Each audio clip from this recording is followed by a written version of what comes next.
Buenas noches. En programas anteriores les hemos hablado del coach como una estrategia específica para provocar cambios y conseguir objetivos. Hoy vamos a dedicarnos en específico al coach para mujeres, el coaching para mujeres. Y les explicaremos por qué hemos dedicado 60 minutos a este tema tan específico. Entre otras muchas cosas, esto es En Terapia, un espacio para la psicología en vivo.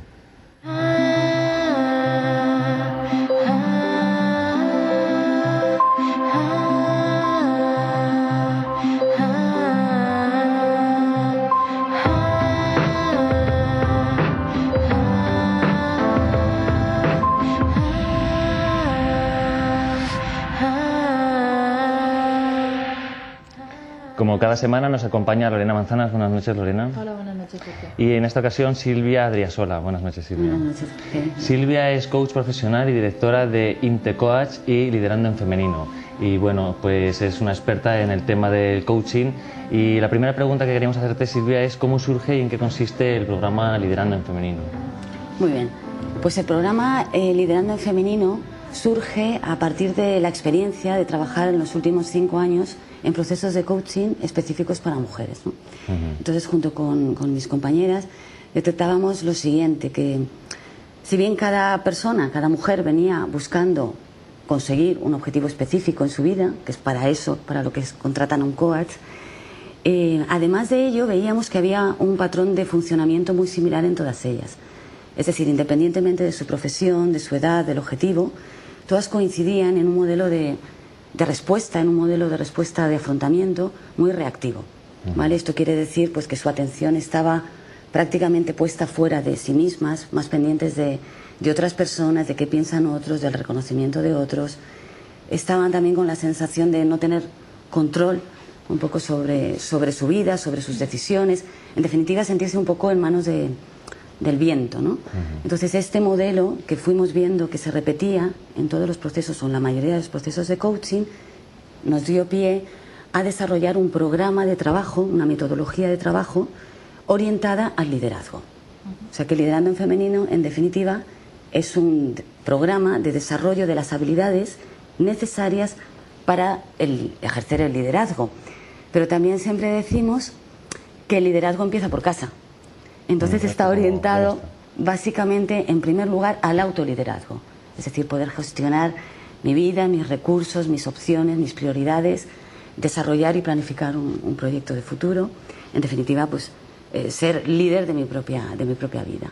Entonces, ¿y qué no sería entonces liderando? Pues es importante, yo creo, que destacar lo que es, pero también lo que no es. Es decir, lo que personalmente a mí no me gustan los sistas. ¿Qué quiere decir esto? Es decir, tener una etiqueta que de alguna manera nos encasille, o sería un programa feminista o un programa que disminuye o resta. Es todo lo contrario, es un programa abierto a sumar, a crecer, a aprender de otros, de nosotras mismas, de otras mujeres, de otros hombres. En definitiva, en ese sentido, es un programa orientado a crecer y sumar, ¿vale? Por una parte. Y por otra, también nos gusta diferenciarnos de un modelo, por ejemplo, de autoayuda sin más, es decir, dar mensajes positivos, de ánimo, sin más. Pues no, estamos hablando de desarrollar un modelo de trabajo, porque detrás de conseguir grandes logros hay una dosis muy alta de esfuerzo y de trabajo. O sea que esto sería lo que nos diferenciaría o lo que no sería. ¿Y Silvia, por qué específicamente para mujeres el coaching? Muy buena pregunta. ¿Por qué? Vamos a ver, el coaching, como has dicho al inicio, Jorge, es un modelo que está orientado a facilitar el cambio, el logro de objetivos y la mejora, ¿no? A cambiar aspectos de nosotras mismas, de nuestro comportamiento, actitudes, habilidades, competencias, estas cosas, ¿no? ¿Y por qué específicamente para mujeres? Porque yo creo que es una realidad aceptada por todos que hay una problemática específica de género. Es decir, bueno, hay datos estadísticos, hay datos o diferentes fuentes que podríamos decir que por una parte somos más de la mitad de la población en la sociedad y por otra parte, en cambio, somos menos de la mitad de la población activa. Esto sería, por ejemplo, un dato, ¿no? Otro dato podría ser que estamos obteniendo mayores rendimientos académicos, estamos más preparadas que nunca, en cambio ocupamos un porcentaje mínimo en puestos de dirección. Siempre digo lo mismo, las mujeres ocupamos la gran masa media, ¿no?, de puestos de gestión media, pero muy pocos en puestos de dirección. Otro reto importante como sería, por ejemplo, la conciliación. Queremos desarrollarnos como profesionales, como personas, como individuos, etcétera, y conciliar en el hogar, y seguimos dedicando más horas promedio en el hogar que nuestros padres. Es decir, hay diferencias específicas, culturales, personales, biológicas incluso, por lo tanto, un modelo de abordamiento específico para conseguir mayor eficacia, en definitiva, ¿no?, en los resultados. Muy bien, y cuando una mujer viene a ti, ¿cuál es su objetivo? ¿Qué es lo que te pide? Que viene buscando, ¿no? Sí. Aunque parezca un tópico, pues siempre digo que las mujeres al final vienen buscándose a sí mismas. Es decir, no vienen así, hola, ¿qué tal? Vengo a buscarme a mí misma, ¿no? No es esa la presentación. Pero al final sí que es la consecuencia o la conclusión que podemos destacar, ¿no? Porque una mujer viene a consulta y te habla mucho, y en muchos detalles, sobre sus familiares, sobre sus amigos, sobre sus parejas, sobre qué necesitan, cuáles son sus problemas, lo que tú quieras, ¿no? En cambio, tienen un gran desconocimiento en algún aspecto de sí mismas. A grandes rasgos no, pero profundizando un poco más, ¿qué quieren estas mujeres? ¿Cómo lo podrían conseguir? ¿Qué es lo que las limita, ¿no? Es decir, en definitiva vienen buscando tener ese empoderamiento de su propia vida. Eso es lo que yo creo que vienen buscando. ¿Y cuáles son los beneficios que ellas obtienen? Pues los beneficios que se obtienen en un proceso de liderazgo femenino, en este caso, yo los dividiría en dos aspectos. Por una parte, el beneficio inmediato. Es decir, las mujeres pasarían de preocuparse a ocuparse activamente, que es una gran diferencia, ¿no? Porque dicen que las mujeres rumiamos solas o en compañía de otras. Es decir, el disco rayado, tal, la preocupación sin límite durante todo el día. No es como tener casi un tubo de escape, ¿no?, en tu mente que te está contaminando continuamente, ¿no? Entonces yo creo que el primer beneficio, el más a corto plazo, ¿no?, el más inmediato, es ocuparte activamente, profesionalmente, de aquello que quieres mejorar y dejar un poco este disco rayado, ¿no?, contaminante. Y los beneficios a medio y largo plazo, pues ya se trataría de aprender a interiorizar un modelo de autogestión eficaz, sea para gestionar el tiempo, gestionar, como digo, sus prioridades, sus objetivos, sus metas. ¿Y cuáles son los estereotipos de género, según tu opinión? Los estereotipos.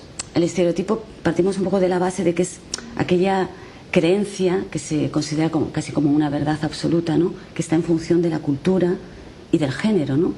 Por ejemplo, un estereotipo biológico podría decir que los hombres son más fuertes que las mujeres. O un estereotipo de rol social podría decir que los hombres son los que proveen de recursos en el hogar y las mujeres las que cuidan de la familia.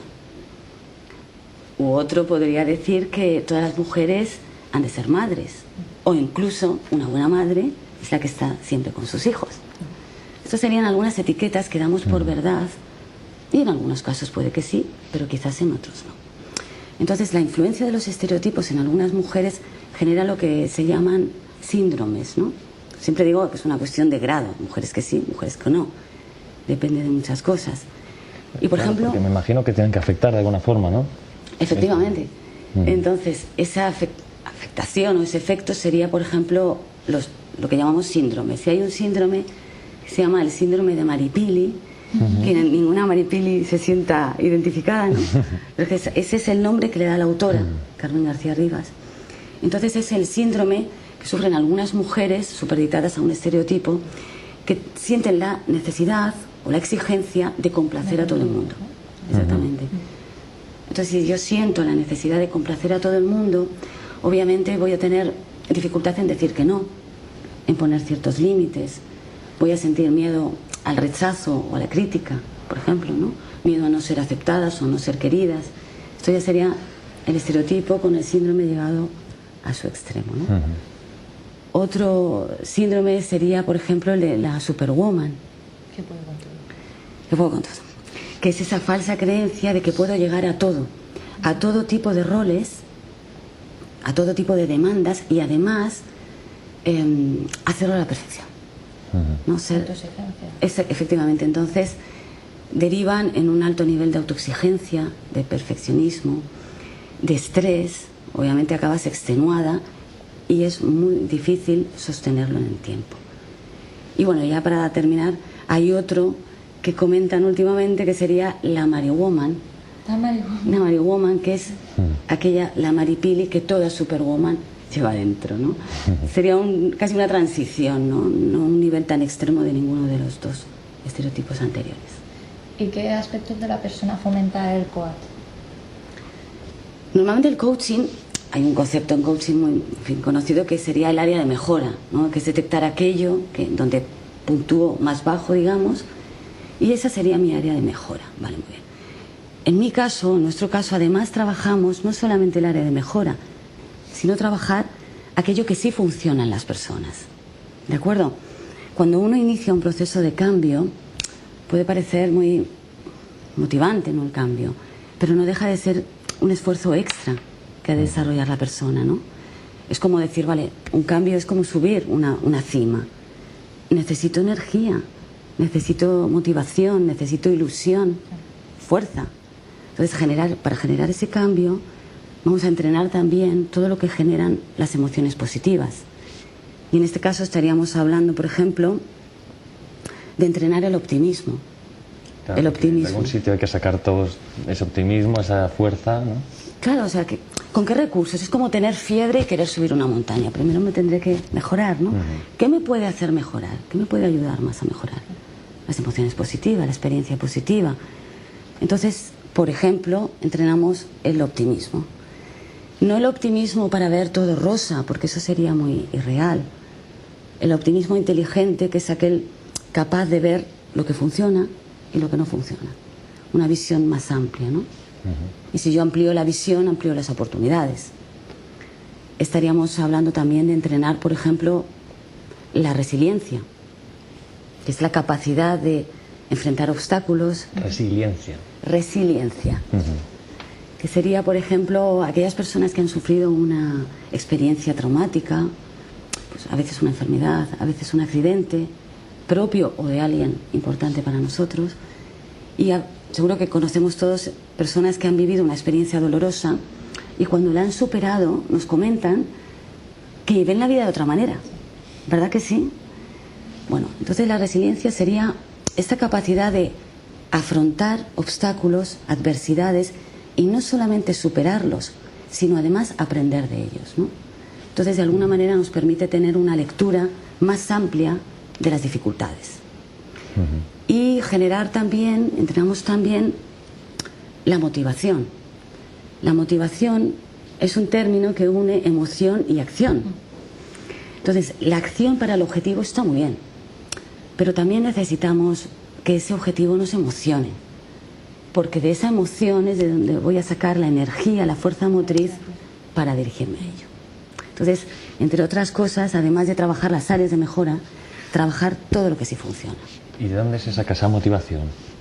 ¿De dónde se saca? Porque quiero decir que esto es algo que se pueden preguntar algunos de nuestros espectadores, ¿no? A la hora de conseguir un cambio, un objetivo, ¿de dónde voy a sacar yo esa motivación si en principio parece que no la tengo?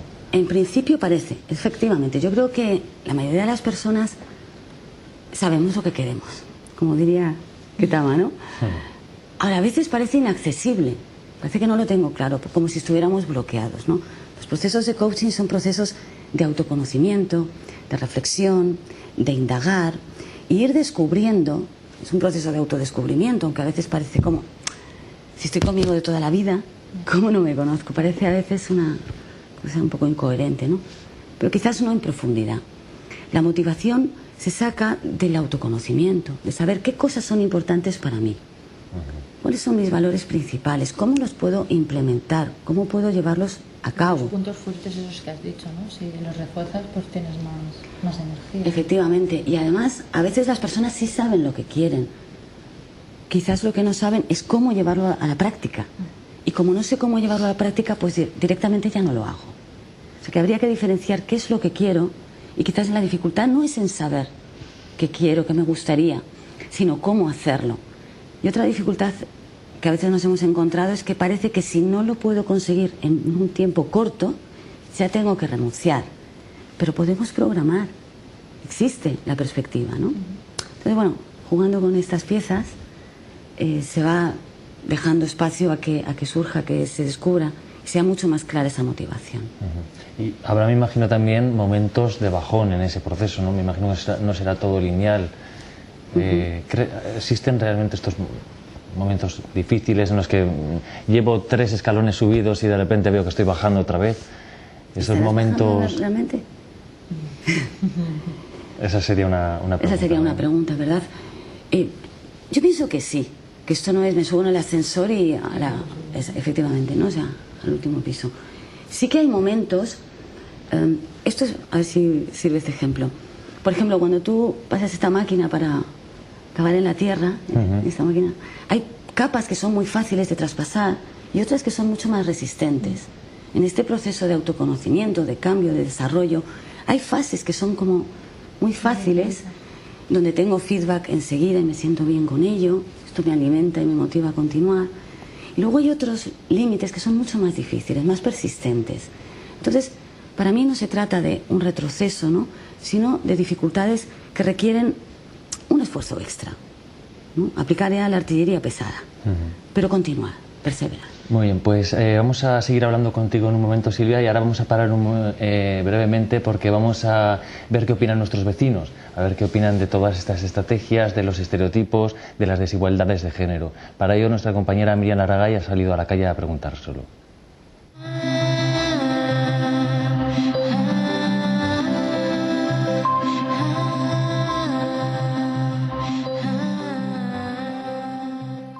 Trabajando en la misma profesión, las mujeres cobran un 20% menos. Hoy vamos a preguntar a nuestros vecinos de Alicante sobre eso y sobre coaching. Coaching para mujeres. ¿Conoces el término coaching?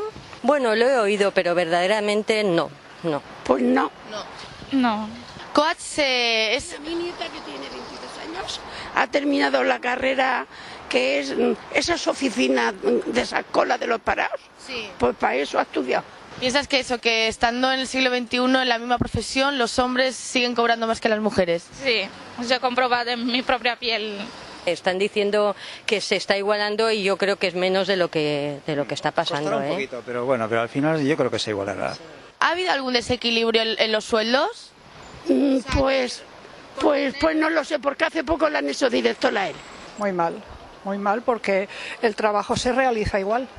Un hombre que una mujer y no tiene el por qué tener los sueldos más bajos. Entonces, ¿cómo ve que existe ese desequilibrio entre los hombres y las mujeres en la misma profesión? Mira, los hombres tienen la suerte que nos enseñaron antiguamente, de mi edad, a ser las más de casa, hija. ¿Sabes? A ser las más de casa. Pero ahora como... estáis con sus carreras o sin carrera, todo el mundo quiere trabajar, pues es una ayuda para el marido. Sí. Pero tiene que meterle una asistenta si tiene un niño. Todavía, según qué profesiones, nos resulta extraño ver a una mujer. ¿Crees que existe machismo laboral? Bueno, cada vez menos, a Dios gracias, pero vamos, eso lleva tantos años así que aquí que ya parece que lo tenemos asumido, pero la verdad es que no debería de ser, sobre todo en la banca, en sitios así de más responsabilidad, normalmente son hombres. Bueno, pero hoy las personas tienen que hacer lo que sale, porque como el trabajo está tan mal... Lo único que pasa es que claro, la sociedad hoy en día está tan mecanizada y tan politizada todo que lógicamente hace falta el trabajo de la mujer y el sueldo en casa para seguir adelante. Sí, muchísimo todavía. ¿Sobre todo en cuáles profesiones? Pues en el tema de mecánico, en obras, en construcciones, lleva maquinaria pesada. Pues se trata de asesorar a las mujeres para optimizar el tiempo rentable entre las casas, el hijo y la... Nena, aunque no los aparento, pero tengo 80 años. Y la dentadura mía, sí. Cosas que mis hijas ya no presumen de boca. Hoy en día y hay hombres que todavía piensan que la mujer es para estar en casa cuidando de los hijos. Vale, yo no soy así. Me gusta trabajar, me gusta vivir mi vida. Y hijos ya veremos más tarde. Muchas gracias. Está complicado. Hasta luego. Muchas gracias, Miriam. Seguimos aquí con Silvia Adriasola. Y bueno, por ir terminando, Silvia, hemos visto lo que dicen nuestros vecinos. ¿Podemos decir que la felicidad es una decisión? Hay un dicho, o una frase que dice: la infelicidad se cura con felicidad. Entonces, si yo me siento infeliz y si eso se cura con felicidad, yo puedo tener dos opciones. Puedo esperar pues que llegue la felicidad y me cure, ¿verdad? ¿Qué control tengo yo sobre esa opción? Ninguno. Es esperar. Otro planteamiento sería: vale, si la infelicidad se cura con felicidad, yo me puedo hacer cargo, me puedo hacer responsable de proveerme a mí misma de mi propia felicidad. Por lo tanto, es una decisión. Una decisión es diferente a una intención, que es: me gustaría ser feliz. O es diferente a un anhelo: ojalá fuera feliz. Una decisión es que me hago cargo, es un compromiso, responsabilidad y acción. Todo unido, ¿no? Entonces, desde ese punto de vista, la felicidad sí es posible que sea una decisión. Yo me puedo hacer cargo de mi felicidad. A partir de ahí, necesitaría, en primer lugar, definir qué es para mí la felicidad. Porque si somos 3 personas, seguro que tenemos 3 definiciones diferentes en este momento. O sea, no dar por hecho un modelo estereotipado, como decíamos antes, sino empezar diciendo, bueno, ¿cuáles son los ingredientes esenciales que a mí me harían feliz? Y de todos ellos, ¿cuántos dependen de mí? Muy bien, me hago cargo de lo que depende de mí. Y eso que depende de mí, ¿cómo lo puedo potenciar? ¿Cómo lo puedo entrenar? Por lo tanto, hasta ese punto sí sería una conducta proactiva hacerme cargo de lo que a mí me hace feliz.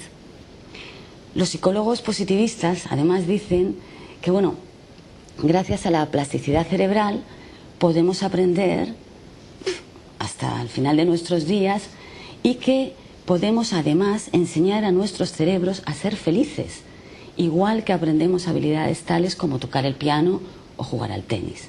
O sea que es posible entrenar nuestros cerebros para ser felices. No necesariamente a través de conseguir entonces unos objetivos que me haya marcado X, quieres decir, sino ser felices como adoptar una forma de ser en el día a día. Yo creo que puede ir unido. Es decir, en esa definición que yo voy a hacer de mi felicidad quizás está lograr ciertos objetivos, ¿verdad? También puede ser desde actitudes específicas que me lo van a proveer, tener X relaciones sociales, ¿no? Que es una fuente muy importante de felicidad, que mi vida tenga sentido. Eso ya formaría más parte del ser, ¿no? O sea que no es una cosa o la otra, solo objetivos o solo una gestión interna. Como parcelitas, ¿no? Podemos tener diferente. Por eso en ese cóctel, en esa definición de la felicidad, ¿qué ingredientes le pones tú que para ti son importantes? Y me imagino que también es no dar a la felicidad el 10, o sea, que no esté en el 10, sino que haya un margen, ¿no? Que no sea todo perfecto, como hablabas antes de personas perfeccionistas, sino que haya un margen, que con tener una serie de elementos ya positivos puedo ser feliz. No tiene que estar todo perfecto, me imagino que también tiene que ver con eso. Y volvemos a mi definición. De repente, si para mí ser feliz significa tener este tipo de vida, a este nivel, hacer las cosas de esta manera y llegar hasta este punto, si para mí eso es satisfactorio, está. O sea, es un estereotipo pensar que la felicidad o el éxito, estas palabras que a veces están muy usadas, quieren decir algo cerrado, ¿no? Tipo llegar al 10, hacerlo todo perfecto. Lo importante sería cuestionárselo, ¿no? Y conocer qué es lo que a mí me hace feliz. Y feliz también me gusta matizar que no quiere decir estar todo el día efectivamente súper happy, sino que mi vida tenga sentido, que no es poco. Y las emociones positivas, la experiencia positiva, también nos va a dar una ventaja muy importante. Es decir, ¿para qué ser feliz? Parece que todo el mundo quiere ser feliz. ¿Y para qué? Entre otras cosas, entre otros beneficios biológicos, cognitivos o sociales, imagínate que nuestra vida es un coche, ¿no? Vamos circulando y tenemos un impacto, tenemos un accidente. Estaríamos hablando de eventos negativos, ¿no? De adversidades, de problemas que surgen porque son parte de la vida, ¿no? Si yo soy una persona feliz, las emociones positivas van a actuar como si fueran un airbag. Se va a disparar el airbag y el impacto del suceso doloroso va a existir, claro que sí, porque es una realidad, pero va a ser mucho menos intenso y mucho menos duradero. Yo creo que eso es muy beneficioso también. Bueno, pues muchas gracias, Silvia, por venir a contarnos todas estas cosas tan interesantes. Muchísimas gracias a vosotros. Nosotros vamos a pasar ahora a En Conexión, este espacio en el que cada semana vemos que tienen en común la psicología con una disciplina específica. Para ello, nuestra compañera Sara Ben nos lo cuenta. Vamos a verlo.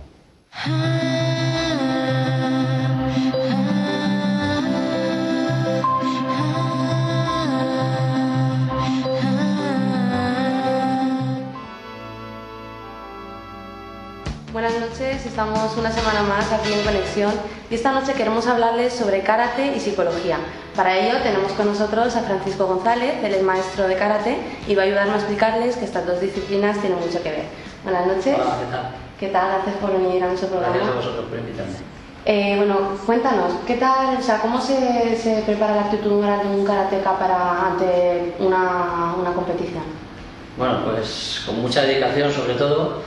No nos podemos limitar al horario de trabajo de una clase normal, sino que hay que buscar horario aparte para trabajar con este tipo de personas, porque claro, si les dedicamos mucho tiempo, pues perdemos clase con las otras personas que no tienen esa sensación de trabajo.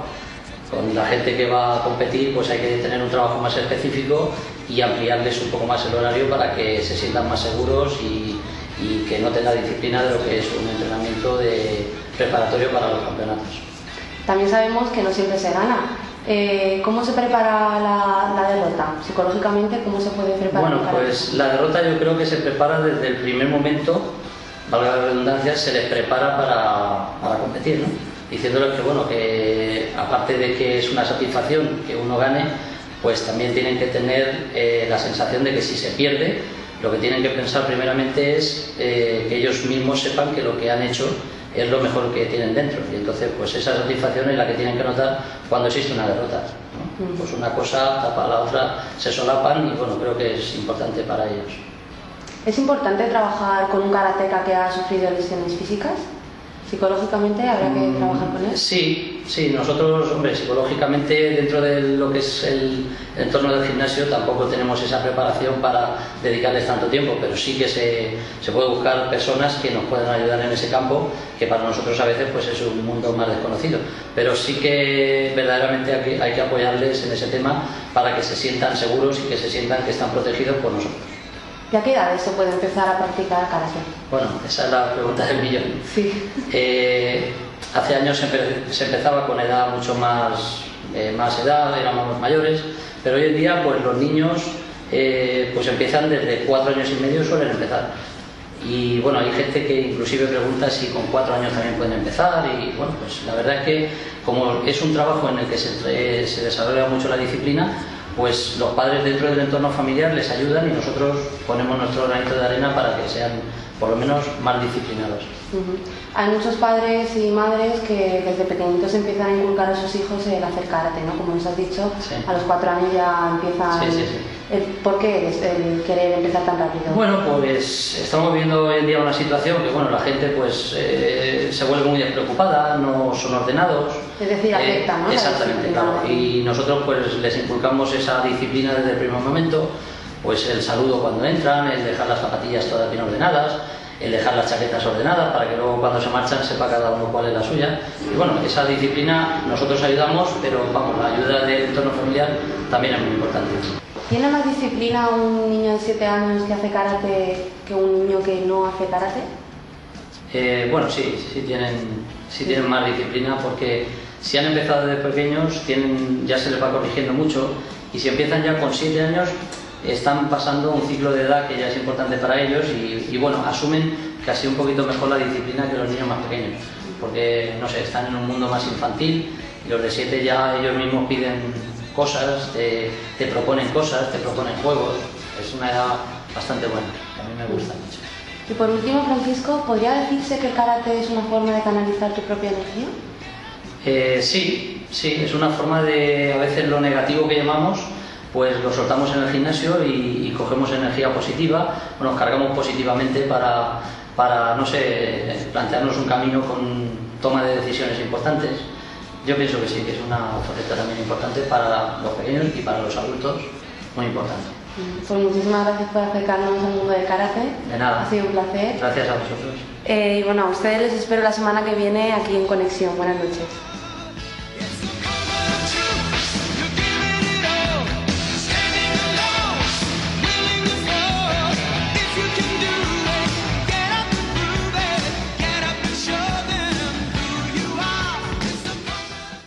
Muchas gracias, Sara. Nosotros nos vamos un momento a publicidad y en volver hablaremos con Pilar González López Briones, la presidenta de AEPA, una mujer que sin duda ha cumplido muchas de estas cosas que hemos hablado sobre el coaching y sobre la superación personal. Volvemos enseguida.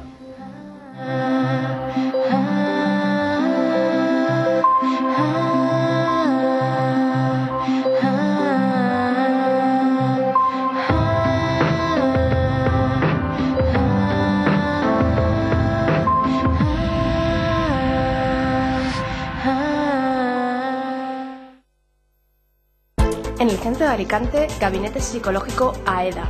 AEDA patrocina En Terapia. Futuro, en definitiva, pues ser líder de mi propia vida. Entonces, ¿y qué no sería entonces liderando? Pues es importante, yo creo, que destacar lo que es, pero también lo que no es. Es decir, lo que personalmente a mí no me gustan los sistas. ¿Qué quiere decir esto? Es decir, tener una etiqueta que de alguna manera nos encasille, como sería un programa feminista o un programa que disminuye o resta. Es todo lo contrario, es un programa abierto a sumar, a crecer, a aprender de otros, de nosotras mismas, de otras mujeres, de otros hombres. En definitiva, en ese sentido, es un programa orientado a crecer y sumar, ¿vale? Por una parte. Y por otra, también nos gusta diferenciarnos de un modelo, por ejemplo, de autoayuda sin más, es decir, dar mensajes positivos, de ánimo, sin más. Pues no, estamos hablando de desarrollar un modelo de trabajo, porque detrás de conseguir... Nos acompaña Lorena Manzanas. Buenas noches, Lorena. Hola, buenas noches, Pepe. Y en esta ocasión Silvia Adriasola. Buenas noches, Silvia. Buenas noches, Pepe. Silvia es coach profesional y directora de Intecoach y Liderando en Femenino. Y bueno, pues es una experta en el tema del coaching. Y la primera pregunta que queríamos hacerte, Silvia, es ¿cómo surge y en qué consiste el programa Liderando en Femenino? Muy bien. Pues el programa Liderando en Femenino surge a partir de la experiencia de trabajar en los últimos 5 años en procesos de coaching específicos para mujeres, ¿no? Entonces, junto con mis compañeras, detectábamos lo siguiente, que si bien cada persona, cada mujer venía buscando conseguir un objetivo específico en su vida, que es para eso, para lo que contratan a un coach, además de ello veíamos que había un patrón de funcionamiento muy similar en todas ellas. Es decir, independientemente de su profesión, de su edad, del objetivo, todas coincidían en un modelo de respuesta, en un modelo de respuesta de afrontamiento muy reactivo.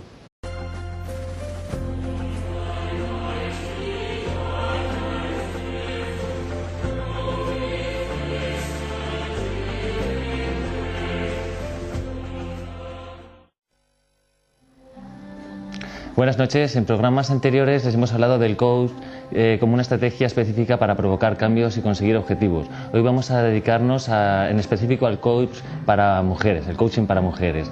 Y les explicaremos por qué hemos dedicado 60 minutos a este tema tan específico. Entre otras muchas cosas, esto es En Terapia, un espacio para la psicología en vivo.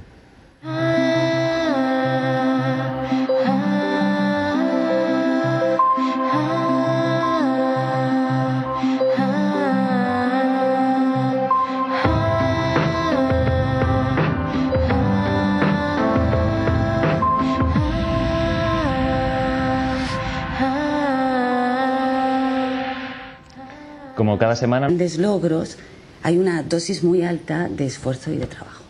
O sea que esto sería lo que nos diferenciaría o lo que no sería. ¿Y Silvia, por qué específicamente para mujeres el coaching? Muy buena pregunta. ¿Por qué? Vamos a ver, el coaching, como has dicho al inicio, Jorge, es un modelo que está orientado a facilitar el cambio, el logro de objetivos y la mejora, ¿no?